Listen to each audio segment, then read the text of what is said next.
부동산 값이 아무리 오른들 수요가 없으면 안 오르는 거예요. 저도 옛날에는 투자하는 분들한테 그랬어요. 부동산은 값을 묻지 말고 무조건 사라고 이야기했어요. 근데 지금은 안 올라요. 상황이 완전히 달라졌어요.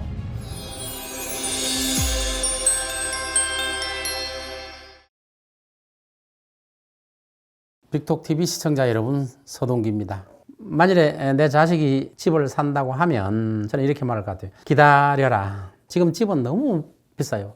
지금 뭐 50대, 60대 되는 분들은 과거에 20년 전에 집을 살 때 굉장히 싸게 샀어요. 그리고 몇 배 올라 있는 상태잖아요. 몇 배 올라 있는 상태를 젊은이들한테 그 차액을 부담시키는 거예요. 내 자식한테 부담시키는 거나 마찬가지예요. 만일에 내가 가지고 있는 집을 자식한테 물려준다면 값이 뭐 오르든 안 오르든 상관이 없지만 내 자식이 집을 산다. 그러면 과거에 나는 집을 산 게 몇 배 올랐어요. 막 대여섯 배 이상 올랐어요. 그 오른 거를 젊은 사람들한테 엄청난 부담을 주고 내가 먹는 거예요. 그 차액을.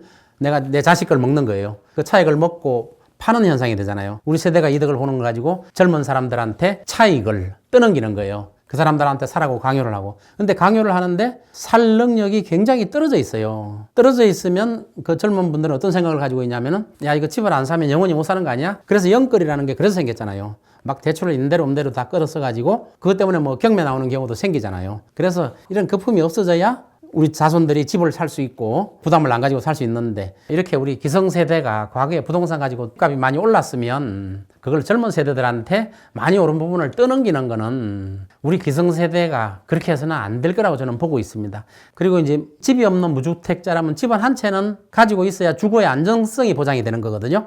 그래서 집을 한 채는 가져야 되는데 자기 부담 능력을 벗어난 범위, 다시 말해서 과다한 대출을 받아서 집을 사면 낭패를 당할 수 있다. 그래서 자기의 부담 능력에 맞는 집을 구입하는 것은 좋다고 보고 있어요. 그리고 지금 금년이나 내년까지 집값이 저는 하락할 것으로 보고 있기 때문에 그때까지는 좀 기다렸다가 집을 장만하지 말라는 게 아니고 기다렸다가 싸지면 사야 된다. 저는 이렇게 말하고 싶습니다. 그리고 지금 금리가 너무 비싸기 때문에 대출을 받아도 엄청난 부담이 되고 있기 때문에 금리가 좀 낮아지고 집값이 더 하락하면 앞으로 장기적으로는 집값이 상승하지 않는다고 봐요. 저도 옛날에는 한 10년, 20년 전에는 투자하는 분들한테 그랬어요. 부동산은 값을 묻지 말고 무조건 사라고 이야기했어요. 강의할 때도 제가 묻지 말고 무조건 사라. 그리고 살 때는 그 지역에서 제일 비싼 걸 사라. 아파트를 살 때도 아파트 그 단지 내에 있는 아파트 중에서 제일 비싼 로열층을 사라. 저는 이렇게 하거든요. 그래야 값이 더 오른다. 이렇게 했는데 그때는 개발도상기예요. 아무리 비싸게 사도 남아요. 아무리 비싸게 사도 값이 올라요.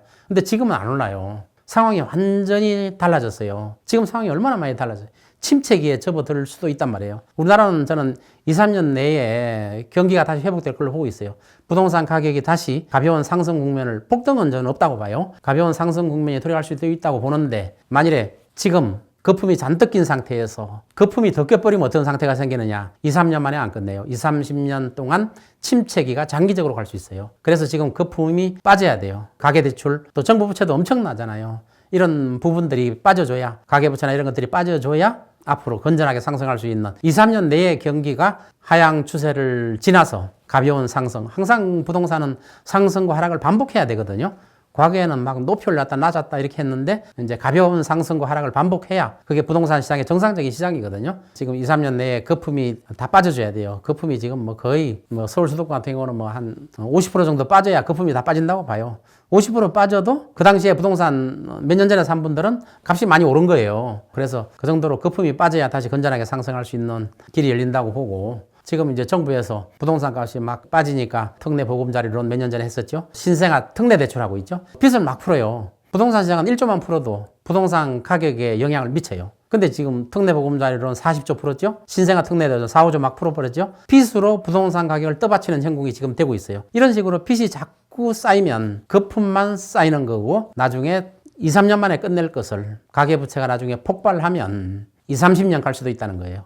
정부의 정책도 빚을 늘리는 정책이 아니라 부동산 시장이 하락하면 어느 정도 하락할 때까지 놔둬야 되는데 빚으로 떠받친다든가 건설 경기가 안 좋아질까 봐 걱정해서 아파트를 짓는데 적극적인 지원을 해준다든가 지금 아파트 공급이 부족하다고 그러는데 공급이 그렇게 크게 부족하지도 않아요. 부동산 가격은 수요와 공급에 의해서 결정이 되는 거거든요. 언론에서 떠드는 거는 공급만 가지고 떠들어요. 수요는 뭐 관심도 안 가져요. 공급이 앞으로 줄어들 거다. 부동산이 거래 절벽이 될 거다. 폭등할 거다. 이런 이야기만 하거든요. 우리는 수요도 봐야 돼요. 수요. 근데 수요가 얼마나 있느냐를 우리가 분석을 안 하고 수요에 대해서는 이야기는 아무것도 안 해요. 그냥 공급이 적으면 부동산 값이 폭등한다. 이렇게만 이야기하면 돼요. 부동산 값이 아무리 오른들 수요가 없으면 부동산 거래가 아무리 많고 공급이 줄어들어도 수요가 없으면 부동산 가격은 안 오르는 거예요. 지금 우리나라 이제 집 구입 능력을 보면은 순자산이 있잖아요. 부채를 뺀 순자산이 상위 5%가 가구로 따졌을 때 우리 통계청과 한국은행에서 발표한 자료에 의하면 순자산이 14억이에요.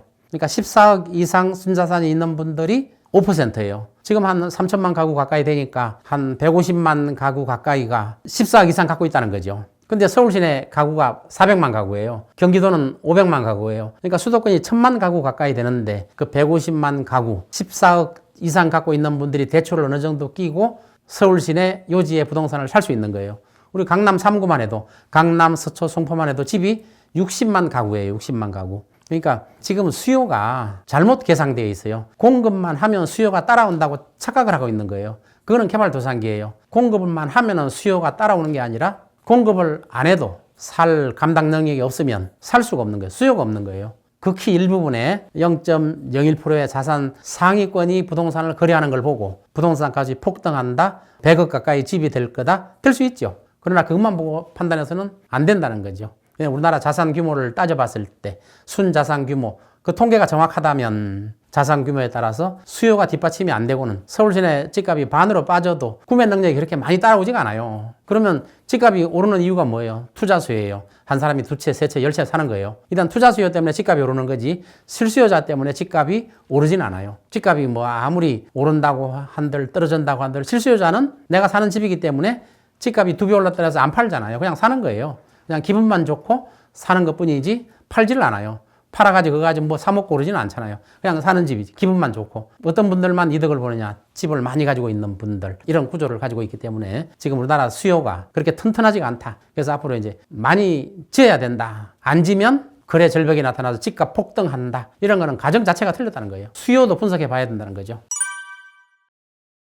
네, 상가는 뭐 최근의 일이 아니라 오래됐죠. 몇 년 전부터. 오래전부터 상가는 하락하고 있는데 특히 아파트 상가가 문제예요. 아파트 상가는 상가를 너무 많이 과잉 공급해요. 분양가도 굉장히 비싸게 하거든요. 상가 같은 경우는 분양가 상한제가 없기 때문에 굉장히 많이 올려서 분양을 하고 있어요. 그리고 마케팅도 잘해가지고 굉장히 비싼 값으로 또 분양이 다 돼요. 근데 분양되고 나서 1년 지나서 가보면은 막 공실이 엄청나게 써요. 임대라고 엄청나게 붙어 있어요. 지방은 말할 것도 없고 서울 시내 아파트 상가 가보면은 막 공실 엄청나게 써져 있고 대출 받아서 상가를 사신 분들은 경매가 나오기 시작하고 그 경매는 반값 이하로 막 경매가 떨어져도 안 사고 있어요. 그래서 공실이 그만큼 많이 생긴 건데 대부분이 상가가 아파트 단지가 크다고 해서 그 상가가 잘 될 걸로 착각을 하는 거예요. 상가도 조금 지어야 되는데 너무 과잉으로 공급되고 상가가 이제 건설회사한테는 큰 이득을 가져주기 때문에 많이 짓는데 아파트 단지가 아무리 커도 그 상가를 이용하는 사람들은 한정돼 있어요. 만일에 그 아파트 주변에 대규모 쇼핑센터가 있다든가 또 대규모 할인 매장이 있다든가 대규모 식료품점이 있다면 그쪽으로 가지 아파트 상가는 안 가거든요. 아파트 상가는 대부분 이제 소규모로 진행되는 거기 때문에 아파트 상가는 안 될 수밖에 없고 되는 업종은 한정돼 있죠. 뭐 학원이라든가 이제 극히 일부분만 되기 때문에 아파트 상가는 근본적으로 저렇게 많이 지어서는 저렇게 많이 분양을 해서는 안 되는 건데 저렇게 많이 지어가지고 공실이 생기고 또 특히 퇴직하시는 분들이 퇴직금 가지고 상가 사서 안전한 임대료를 올리려고 했는데 임대가 안 나가요. 상가를 사는 분들은 내가 거기 가서 장사해야 되겠다. 이런 생각을 가지고 있는 분보다 내가 그 상가를 분양받아서 임대료 받아먹고 살겠다. 퇴직금 대신에 이런 분들이 대다수거든요. 그래서 아파트 상가가 굉장히 좋을 걸로 보고 아파트 신규 생기자마자 그냥 거기는 상가들을 선점하려고 노력 많이 하고 경쟁률도 세고 이러는데 아파트 상가는 착각이라 이거죠. 아파트 상가는 한정돼 있어요. 그래서 이제 상가 같은 경우는 경기 침체와 물론 밀접한 관련성을 가지고 있죠. 경기가 굉장히 좋아지면 아파트 상가도 좋아질 수는 있어요. 그러나 경기가 아무리 좋아져도 아파트 상가는 한계를 가지고 있다는 거예요. 더구나 경기가 침체되면 아파트 상가는 텅텅 빈다고 생각하시면 돼요. 그래서 상가 같은 걸 분양받을 때 분양 광고만 믿고 또 언론에 나오는 달콤한 말들만 믿고 분양받았다가는 나중에 임대도 못 넣고 임대료도 못 받고 관리비만 내고 또 대출 받은 분들은 대출 이자만 내는 그래서 나중에 대출금을 못 갚으면 경매로 넘어가는 이런 사태가 계속 반복되고 있어요. 경매 요새 많이 나오죠. 앞으로 더 나올 거예요. 경매가 나오는 건 이제 대출금을 못 갚아서 경매 나오는 거거든요. 그래서 최근에 이제 뭐 언론 보도 보니까 아파트 같은 경우는 이제 경매했을 때 감정가의 90% 정도로 낙찰된다고 보고 있어요. 그러면 90% 낙찰 받으면 시세하고 별 차이 없는 거거든요. 이런 경우는 받아봐야 그렇게 뭐 시세하고 별 차이가 없기 때문에 좋은 것도 없어요. 근데 경매가 앞으로 계속 저는 쏟아질 걸로 보고 있어요. 그리고 경매 물량이 매달 그냥 눈에 띄게 늘어나고 있어요. 늘어나면은 낙찰가율도 상당히 낮아질 걸로 보고 있고, 아파트라는 게 지금 시세 자체도 많이 떨어질 걸로 보기 때문에 경매 낙찰가율도 거기에 따라서 떨어지기 때문에 앞으로 이제 금년이나 내년까지 부동산 경기가 안 좋을 걸로 보고, 또 미국의 기준금리를 안 내리잖아요. 금리가 내리지 않을 가능성도 많고, 또 금리를 내린다고 하더라도 조금뿐이 안 내려요. 과거처럼 저금리는 없어요. 이제 고금리 상태를 유지하기 때문에 부동산 가격은 장기적으로 하락할 수밖에 없다. 물론 중간에 상승할 수도 있어요. 그러나 옛날처럼 폭등은 아예 없고 상승했다가도 떨어지는 이런 현상이 생기고, 부동산 가격을 장기적으로 보면 인구 문제거든요. 인구 문제. 인구가 줄기 때문에 빈집들이 지금도 150만 채가 빈집인데, 물론 지방을 중심으로 하고 있지만은 인구 문제가 계속 줄어들기 때문에 인구 문제가 해결 안 되면 뭐 이민자를 받는다든가 해서 인구를 늘려나가야 되는데, 인구 문제가 해결 안 되면 앞으로 부동산 가격은 장기 침체 국면에 빠질 수밖에 없다. 미국은 부동산 가격이 잘 안 떨어지는 이유가, 주거용 부동산 같은 경우가 잘 안 떨어지는 이유가, 미국은 인구가 계속 늘어요. 출산율이 낮다고 하면은 이민자를 더 많이 받아버려요. 그래서 미국은 이민자의 나라거든요. 이민자를 더 받아서 계속 가격을 유지시켜주는, 그래서 경제가 활성화되는 그런 상태를 계속 유지하고 있는 거죠. 근데 우리나라 같은 경우는 뭐 이민자를 받아들이면 되겠지만, 우리나라는 뭐 단일 민족이잖아요. 그러니까 이민자를 받아들이면 미국과 다른, 미국도 이제 이민자를 받아들여서 많은 문제점이 발생하고 있거든요. 많은 범죄나 이런 문제가 생기고 있는데, 우리나라는 그거보다 더 큰 문제가 발생할 수 있기 때문에 이민자를 받는 것도 그렇게 녹록지 않다는 것을 말씀드리고 싶습니다. 아파트 미분양이 지금 굉장히 늘어나고 있죠. 이제 지방을 중심으로 많이 늘어나죠. 서울도 앞으로 이제 미분양이 생길 걸로 보는데, 지금 뭐 6만 4천 가구의 미분양이 있다고 그래요. 실질적으로 한 10만 호는 넘는다고 봐요. 저는 미분양 아파트가. 실제 체감상으로는 뭐 10만 호가 좀 넘는 걸로 보이는데, 얼마든지 팔릴 수 있죠. 싸게 팔면. 근데 분양가는 싸게 안 판단 말이에요. 건설회사가 지은 원가가 있는데 원가 이하로는 안 팔 거 아니에요. 근데 일반 물건 같은 경우는 안 팔리면 싸게 팔죠. 미치고 파는 거죠. 근데 지금 우리나라 건설사들이 미치고 안 팔려고 그러니까 분양이 안 되는 거예요. 싸게 하면 팔리죠. 근데 건설사 입장에서도 싸게 팔 수가 없는 게, 먼저 분양받은 사람들, 비싼 금액으로 분양받은 일부 분들이 있기 때문에 싸게 분양하는 것도 또 어려운 사태가 벌어지고, 금리가 내릴 것이다, 이런 기대를 하고 있기 때문에, 금리가 내리면 부동산이 살아나면 이 금액을 고수해도 될 것이다, 이런 시각을 가지고 있기 때문에 높은 분양가를 고수하고 있는 거예요. 분양이 안 돼도, 뭐 팔리든 안 팔리든. 그래서 분양가도 미치고 팔 수 있다는 걸 보여줘야 되는데, 이제 금리가 앞으로 내릴 거야. 미국의 연준이 기준금리를 내릴 거야. 그리고 우리나라도 기준금리를 내릴 거고, 이자가 싸지면 부동산이 다시 살아나지 않을까. 부동산이 살아나면 지금은 분양가가 높다고 하더라도 나중에 분양이 다 될 거야. 이런 희망적인 시각을 가지고 있기 때문에 고분양가를 고수하고 있는 거거든요. 앞으로 금리가 안 떨어진다면 미분양 물건은 끝까지 안 팔릴 수도 있다는 거예요. 그러면 어쩔 수 없이 아파트를 지은 건설회사는 부도가 날 수도 있고, 부도가 나면 새로운 건설회사가 싼 값에 부지를 사서, 또 아파트를 사서 분양가를 싸게 할 수 있다는 거죠. 그래서 건설사들이 자금 여력이 없어서, 또 대출을 많이 받아서 부담이 돼서 더 이상 운영할 수 없어 부도가 났을 때, 누군가 건설회사는 그걸 싸게 사가지고 분양가를 싸게 할 수 있다는 거예요. 그래서 이런 것들은 지금 분양가가 비싸서 안 팔리는 거지, 싸게 하면 얼마든지 팔리죠.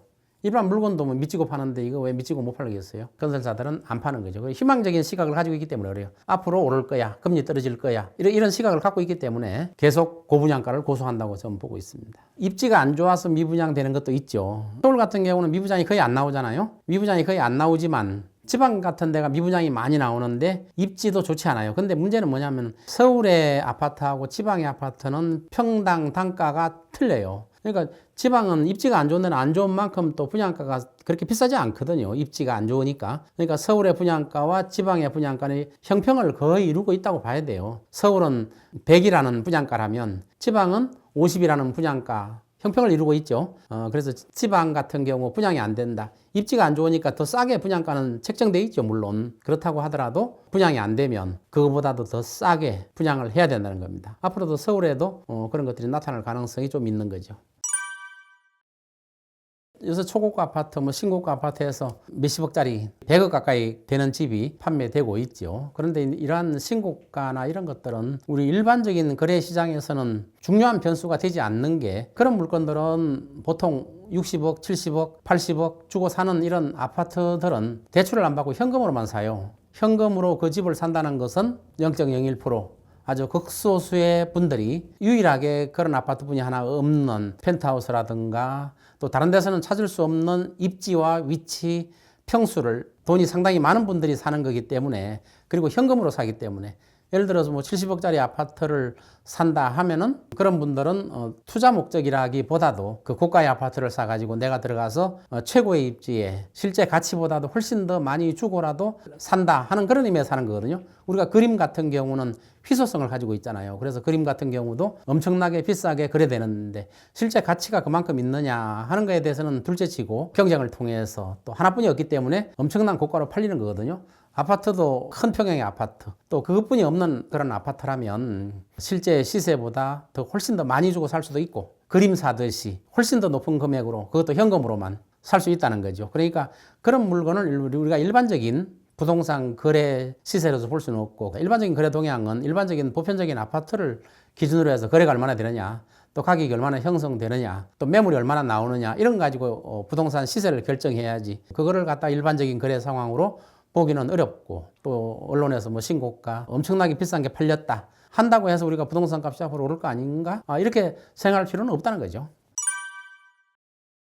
서울과 지방 간의 격차가 커지는 거는 뭐 어떻게 보면 당연한 현상이죠. 중심지로 사람들이 몰려들기 때문에 부동산 가격도 올라가는 거는 뭐 당연한 현상이라고 봅니다. 원래 부동산 가격이라는 거는 뭐 도시 형성 이론에서 보면 중심지가 높고 외곽이 낮고 이런 현상인데, 처음에는 완만하게 중심지하고 외곽 차이가 그렇게 크게 안 나다가 인구가 밀집하면 밀집할수록 중심지와 외곽의 격차가 2배, 3배, 4배, 심지어 외국 같은 경우는 중심지와 도시 외곽과 10배 이상 차이 나는 경우도 발생할 수 있습니다. 그래서 도시와 지방 간의 양극화, 또 도시와 도시 주변과의 양극화, 이제 우리 서울 같은 경우도 서울 중심지와 서울 외곽, 강남과 또 강남 외의 지역, 그래서 어떤 면에서 보면 양극화 현상이라고 볼 수 있습니다. 그래서 부동산은 사람들이 많이 몰리는 곳, 교육이라든가 모든 인프라가 잘 돼 있는 곳으로 사람들이 몰리면 몰릴수록 더 가속화되어서 그 지역의 값이 굉장히 오르는데, 이러한 것들이 뭐 강남이 될 수도 있고 용산이 될 수도 있고 여러 가지 될 수 있지만, 사람들이 많이 몰리는 것에 부동산 값이 높아지기 때문에 양극화 현상이 생긴다고 봅니다. 서울과 지방 간, 또 서울과 서울 외곽 간, 또 서울 중심지도 차이가 발생할 수 있는데, 이러한 차이는 인프라에 따라서 또 교육시설에 따라서 교통에 따라서 양극화 현상이 나타나는 것은 불가피한 현상이라고 볼 수 있습니다. GTX가 최근에 생겨가지고 GTX 인근 도시가 막 집값이 폭등한다는 기사를 봤어요. GTX 타면 뭐 30분이면 간다, 뭐 1시간 이내로 간다. 기존에 차로 갈 때는 막 2시간 걸리던 걸. 그러나 이제 거리라는 거는 GTX는 비용이 비싸거든요. 그래서 거리가 멀리 떨어져 있다고 해서 교통 시간만 단축된다고 해서 집값이 오르는 게 아니거든요. GTX가 생긴다고 굉장히 오르고 있는데, 저는 엄청난 거품이 끼어 있다고 봐요. 오로지 판단을 뭘로만 하냐면 시간만 가지고 따지는 거예요. 시간. 비용도 따져야 되거든요. 시간만 가지고 따지니까 서울에 뭐 한 30분 내로 출퇴근 가능, 뭐 출퇴근 가능할 수 있죠. 그러나 그것만 보는 거예요. 시간만. 예를 들어서 서울에서 미국의 LA까지 앞으로 2시간에서 4시간 내에 갈 수 있는 비행기를 만든다 그러잖아요. 벌써 뭐 신문에 나는 거 보면 미국 LA까지 2시간이면 간다. 그리고 실제로 현실화될 가능성이 되게 많아요. 그렇다고 해서 서울과 LA가 예를 들어 1시간에 왔다 갔다 할 수 있다, 1시간에 갈 수 있다, 그런다고 해서 교통이 좋다고 보느냐? 그거는 교통이 안 좋다고 보는 거거든요. 거리라는 거는 교통거리도 있지만은, 시간이 걸리는 것도 있지만은, 거기에 따른 비용 부담, 서울에서 LA까지 출퇴근하려면 비행값은 얼마나 많이 들겠어요. 그래서 지금 지방에 GTX 때문에 막 오르는 역세권 지역들은 많은 거품이 끼어 있어. 이러한 거품들이 저는 빠질 가능성이 굉장히 많다고 보고 있습니다.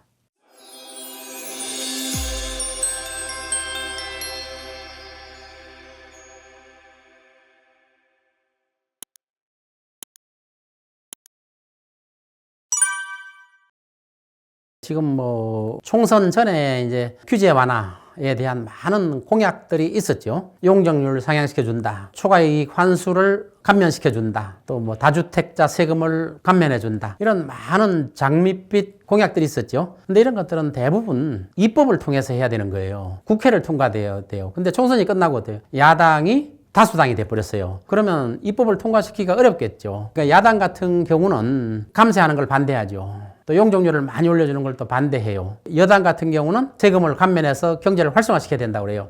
그러니까 여당이나 야당이나 둘 다 똑같이 국가를 잘 살게 하는 방향은 똑같아요. 근데 방향은 완전히 틀리거든요. 그러면 총선 전에 이제 많은 그 규제 완화에 대한 공약, 용적률에 대한 공약 이런 걸 했는데 그게 막혀버리면 앞으로 재건축이나 이런 것들에 차질이 많이 발생할 수도 있고 또 다주택자 감면 혜택을 주려고 했는데 이것도 차질이 생길 수 있기 때문에 앞으로 부동산 정책을 펴는데 많은 걸림돌이 될 수 있다고 저는 보고 있습니다. 재건축을 하려면 용적률을 안 올려주고는 재건축을 할 수가 없어요. 부담금이 너무나 비싸기 때문에. 용적률을 엄청나게 올려주죠. 막 2배까지 올려주고 막 그러죠. 이런 용적률을 올려주는 것도 저는 문제가 있다고 봐요. 그 아파트 단지만 용적률을 올려줘서 혜택을 주는 거잖아요. 그러면 시골에 있는 집도 나도 한 5층 질 수 있게 만들어줘라. 단독주택. 이렇게 말할 수 있는 거잖아요. 근데 그 아파트 단지만 용적률을 올려줘서 지금 있는 층보다 한 2배, 3배 더 짓게 할 수 있는 거잖아요. 그래서 14층 아파트 같은 경우 막 40층 올린다고 그러잖아요. 성산 시행 아파트 같은 경우. 지금 40층까지 올린다고 그러잖아요. 그런 경우는 용적률을 많이 줬을 때 거기에 있는 아파트 단지에 있는 분들은 저는 그것도 하나의 혜택이라고 보는데 용적률을 무제한 올린다는 거는 좀 문제가 있다고 봐요. 앞으로 이제 젊은 사람들이 나중에 우리 자손들이 나올 텐데 그 사람들이 나중에 집을 새로 지려고 하다 보면 용적률을 다 뽑아먹어 다 쓰고 있어요. 낡은 집만 젊은 사람들한테 나눠주는 거예요. 나중에 보니까 40층, 50층짜리 집을 다 용적률 풀어놔가지고 다 지어줬어요. 그러면 그 젊은 사람들은 그 사람들이 써야 될 용적률을 지금 사람들이 땡겨다 쓰는 거예요, 용적률을. 그러면 낡은 집에서 살 수밖에 없는 그런 문제가 생기고 그 집을 갖다가 다시 고치고 하려면은 엄청난 비용 부담을 가지고 있기 때문에 젊은 사람들한테 부담을 줄 수가 있다. 저는 이렇게 보고 있습니다. 문제는 우리나라의 이제 투자 수요가 한 35%가 넘는다고 봐요. 이 투자 수요가 없어지면 집값은 안정될 거예요. 근데 투자 수요가 집을 사기 때문에 부동산 가격이 변동성이 굉장히 큰 거예요. 이런 투자 수요가 없어져야 된다고 보고 앞으로 이제 거품이 빠질 거예요. 많이 거품이 빠질 거지만 거품을 내 자식이라면 거품을 물어주겠어요? 맥주 한 잔 따랐는데 거품이 잔뜩 꼈는데 그걸 너 마셔라. 이렇게 자기 자식이라면 할 수 없죠. 남의 자식이라면 할 수 있어요. 맥주는 밑바닥에 조금 있고 거품만 잔뜩 있는 걸 자, 한 잔 드세요. 그 거품을 가지고 놔두면 어때요? 거품이 나중에 썩 빠져가지고 대출 받은 사람은 대출금만 남고 집값은 없어지는 사태가 발생할 수도 있다는 거예요. 그렇다고 해서 집값이 완전히 거품은 빠지지 않는 건 알죠. 거품이 빠지면 일부분은 맥주로 바뀌어요. 거품이 완전히 100% 없어지진 않아요. 그러니까 집값이 어느 정도 올라지는 상태로 거품이 빠졌을 때, 그러니까 과거값으로 돌아가진 않아요. 100원짜리가 거품이 200원 됐다고 해서 다시 100원 되진 않아요. 110원, 120원, 130원이 되는 게 거품 빠지는 거예요. 그래서 거품 빠질 때까지 기다려야 된다. 이렇게 보고 있습니다. 지금 시대 추세가 과거에 오르는 시대에서 안정된 시대로 바뀌었기 때문에 기다려야 된다. 저는 이렇게 보고 있습니다. 국토부에서 이번에 공급 물량이 19만 4천 호가 누락됐어요. 국토부에서 나중에 알고 정정 발표를 했습니다. 19만 호가 누락됐다는 건 엄청난 양이거든요. 20만 호 가까이 되는데 서울 강남구의 아파트가 한 11만 호가 돼요. 11만 호. 그러니까 강남구, 서초구 다 합해가지고 그런 물량이 빠졌다는 거거든요. 그럼 엄청난 사태거든요. 20만 호 가까이가 누락됐잖아요. 그러면은 공급 부족 현상이 생기잖아요. 그러면 각종 언론에서 앞으로 공급 절벽 현상이 생길 것이다. 공급이 없을 것이다. 그럼 몇 년 후에 집값이 폭등할 것이다. 그러면 지금 시장에서 나타나는 것은 부동산을 살려는 심리가 굉장히 강해지죠. 그렇기 때문에 부동산 값의 상승을 부추기는 이런 현상이 나타나는 거예요. 그래서 언론에서 정부 통계를 믿고 공급이 부족하다고 언론에서 발표를 했을 때 구매하려고 하는 분들한테 공포 마케팅, 앞으로 집 안 사면은 너무 많이 폭등할 것이다 하는 공포 마케팅이 생길 거기 때문에 영향이 굉장히 크다고 보고 있습니다. 그래서 국토부의 공급 물량이 의도적으로 뺐다고 보지는 않습니다. 실수로 빠진 것 같은데 만일 의도적으로 빠졌다면 그거는 심각한 문제죠. 그거는 정부의 신뢰도 잃기 때문에 실수로 빠졌다고 보는데 실수로 빠졌다고 하더라도 이렇게 큰 물량이 빠졌다는 거는 이 물량을 기반으로 해서 정부 정책을 세웠을 거고 이 물량을 기반으로 해서 앞으로 공급이 부족하다. 2, 3년 후에 집값이 급등할 거다. 또 전문가들도 물량의 공급을 줄어들 것을 상정해서 앞으로 공급 절벽이 될 것이다. 이런 말들을 하고 그랬는데 이런 것들이 바로 정부 통계를 기반으로 해서 전문가가 예측을 하고 정부 정책을 세웠는데 물량이 틀렸다고 하면 앞으로 실수라고 하더라도 정부가 내는 통계가 신뢰를 하지 않을 가능성이 굉장히 많다고 보고 있습니다. 특히 부동산 가격이 상승한다, 하락한다 하는 그 정부 관련 기관의 발표들이 과연 그 통계가 믿을 수 있느냐 하는 데 대해서도 신뢰하지 않을 가능성이 많이 있다고 보고 있습니다. 특히 정부 관련된 한국부동산원에서는 부동산 가격이 전주보다 상승했다고 발표를 했는데 KB 이 부동산 시세에서는 전주보다 하락했다고 발표하는 이런 반대의 현상이 생겼습니다. 이러한 것들은 통계의 신뢰를 해치고 어느 게 맞든지 간에 통계는 정확하게 조사를 해야 앞으로 부동산 가격에 대한 상승과 하락을 예측할 수 있는데 이러한 것들이 틀렸다는 것은 저는 문제가 있다고 보고 통계에 대한 신뢰는 굉장히 저는 중요하다고 생각하고 있습니다. 연준에서 이제 금리를 동결하면서 여러 가지 견해를 연준 의장이 표력을 했죠. 가장 중요한 게 앞으로 금리를 상승시키는 일은 그렇게 없을 것이다. 확답은 하지 않고 상승시키는 일은 없을 것이다. 이런 말을 했죠. 이번에 이제 금리를 동결시킨 게 6번째예요. 6회 연속으로 동결시켰는데 맨 처음에 금리를 동결시킬 때 연준에서 하는 말은 앞으로 금리 하락을 3회에서 4회 정도 할 것이다. 이렇게 이야기했거든요. 6회째 발표를 보면 하락할 것이가 아니라 앞으로 상승시킬 가능성이 없다. 이 말은 하락 안 시킨다는 거거든요. 앞으로 하락은 없다. 금년 중에 금리의 하락은 없을 것이다. 이렇게 발표한 거나 마찬가지거든요. 그러니까 기조가 완전히 바뀌었죠. 전에는 하락을 몇 차례 할 것이다. 이렇게 했는데 지금은 상승을 안 시킬 것이다. 기조가 완전히 틀린 거잖아요. 그러면 하락은 없다는 거죠. 금리에 대한 하락은. 이러한 것들이 미치는 영향이 굉장히 크거든요. 사실은 연준이 금리를 상승시킬 거 아니냐 이런 우려가 있어가지고 주식시장도 엄청나게 빠진 적이 있는데 이번에 연준 의장이 말한 거는 상승은 없을 것이다. 그러나 확답은 하지 않았어요. 없을 것이다 하는 거는 앞으로 데이터에 기반해서 변화될 수도 있다. 이런 발표를 했기 때문에 앞으로 물가 상승이나 이런 상황을 봐서 금리를 상승시킬 수도 있고 하락시킬 수도 있고 이런 애매한 발언을 한 거죠. 우리나라에서는 지금 PF 문제라든가 건설회사가 아파트 짓다 미분양 문제 이런 문제가 많이 생기는데 전부 그 대출에 관계되는 거거든요. 대출에서 금리가 굉장히 중요한데 우리나라에서도 연준이 금리를 내리기만 눈 빠지게 기다리고 있었거든요. 내린다 하다가 이번에 6회째는 올리지 않겠다 이런 말을 했단 말이에요. 근데 여기서 중요한 거는 금년 중으로는 금리는 내려갈 가능성이 없다는 게 돼버리기 때문에 우리나라의 많은 건설회사 또 PF 문제 이런 것들이 터지기 시작하지 않을까 이렇게 보고 있습니다. 네, 환율도 뭐 과거에는 뭐 1200원 밑에서 왔다 갔다 뭐 1100원, 1200원 요 사이에 왔다 갔다 했는데 지금은 1300원하고 1400원 왔다 갔다 하거든요. 그리고 1400원도 한번 올라갔었죠. 금융위기가 극단적으로 오지 않는 이상은 1,400원 찍을 일이 없거든요. 근데 우리는 이제 1,400원이 얼마나 찍었어요. 그래서 정부에서도 이제 구두 개입도 하고 여러 가지 해서 1,400원 넘지는 않고 있지만 1,300원대 후반이잖아요.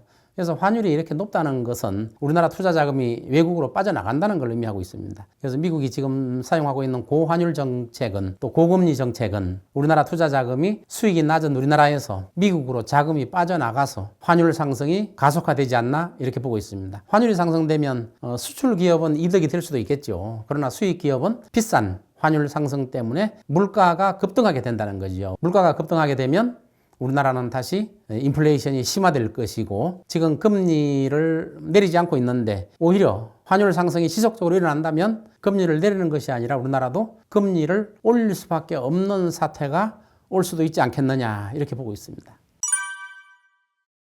지금 1분기 거래가 이제 1월달, 2월달, 3월달 거래량이 좀 많이 증가했거든요. 그래서 일부에서는 이제 거래량이 증가하니까 부동산 가격이 상승한다 하는 언론 보도가 나오고 있는데, 근데 3월에서 이제 4월달에는 거래량이 좀 꺾였습니다. 3월에 비해서 4월달에 거래량이 꺾였는데, 그래서 부동산의 거래량이 지속적으로 되면은 부동산 가격이 상승하는 움직임으로 볼 수 있는데, 부동산 거래량이 4월달에 꺾였기 때문에 지속적이지는 않고, 또 하나 중요한 지표가 되는 게 매물인데, 매도 물량이 굉장히 늘었거든요. 8만 건 밑에서 이제 지금 8만 4천 건까지 서울 같은 경우 됐단 말이에요. 8만 4천 건 늘었다는 거는 거래량도 늘고 매물도 늘었다는 거는 부동산 값이 오르기만 하면 팔려고 내놓는다는 그런 의미를 나타내고 있습니다. 그래서 기존에 가지고 있던 매도 물량 중에서 투자 수요들, 실수요자들은 집을 안 내놓죠. 실수요자들은 집을 가지고 있는데 집값이 오른다고 해서 내린다고 해서 집을 팔지는 않잖아요. 자기가 살 집이기 때문에. 근데 투자 수요는 집값이 오른다고 판단되면 매물을 내놓습니다. 그래서 요즘 같은 경우에 매물이 증가하는 것은 또 거래량이 증가하는 것은 다주택자들이 집을 내놓기 때문에 매물은 증가하고 거래량은 늘어나고 이런 현상이 1분기에 있었던 걸로 알고 있습니다. 그러나 4월 달에는 2분기에 접어들어서 거래량이 줄어들고 있어요.